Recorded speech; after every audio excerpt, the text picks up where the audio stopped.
Good morning dear students, myself Amita Kumari from Suraj School Rewadi, and today we will discuss about the physics for 9th class and our chapter is work and energy.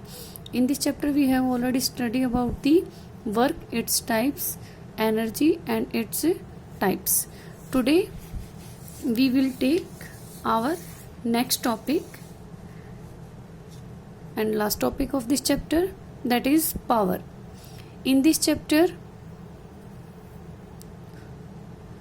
today we will discuss power and relation between 1 kilowatt hour and joule. What is power? The rate of doing work of an object is called its power. Means कि कोई object कितने time में कितना काम कर पा रहा है, इसको हम उस ऑब्जेक्ट की कहते हैं power. The formula for the power is equal to work by time. The rate of doing work means given time में कितना वर्क हुआ है. अगर हम ये रेशियो ले तो ये ऑब्जेक्ट की पावर को डिनोट करता है. Power denoted by capital P, which is equal to work. Work is denoted by capital W divided by time, which is denoted by T. Here P is the power, W is the work and T is the time. The SI unit of power is watt, which is generally denoted by a symbol capital W.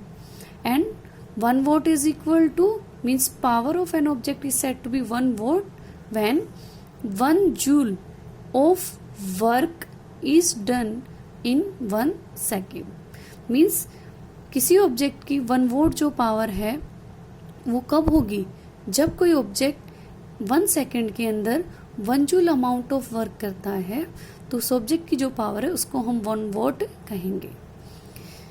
It is a scalar quantity. Power is a scalar quantity. After this a commercial unit of power is horse power, which is generally denoted by small h dot small p, and the relation between 1 horsepower and watt is 1 horsepower is equal to 746 watt. This is the main relation between the commercial unit of power and the SI unit of power. It is also used in numericals. After this we will take relation between 1 kilowatt hour and joule. 1 kilowatt hour is equal to 1 kilo means 1 kilo का meaning होता है 1000. That's why we write here 1000. Multiply with watt. Watt is the SI unit of power. Here we write W as it is.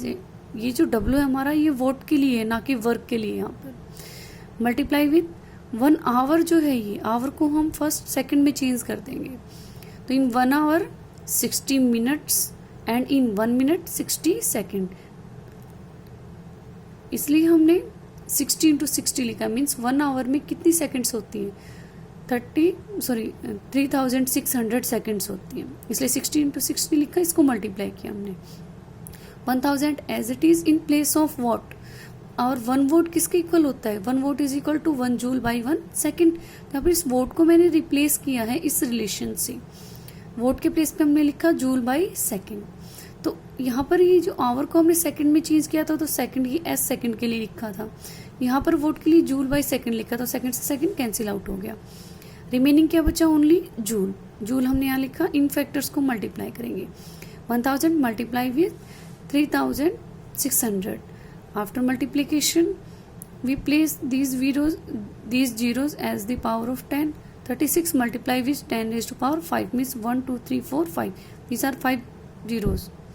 That's why we write here 10 raised to power 5 joule. अब हम इस 36 को 10 से multiply कर दें, 10 से divide कर दें. तो 10 से मैंने यहाँ मल्टीप्लाई किया, 10 से डिवाइड किया है. जो 10 आपका डिवाइड में है वो यहाँ पर पॉइंट लगाएगा 3.6, एंड जो ये आपका 10 यहाँ पर मल्टीप्लीकेशन में है 10 raised to power 5 के साथ, बेस सेम होने से पावर्स इसकी क्या होंगी, ऐड हो जाएंगी. तो 5 plus 1 power of this 10, 5 plus 1.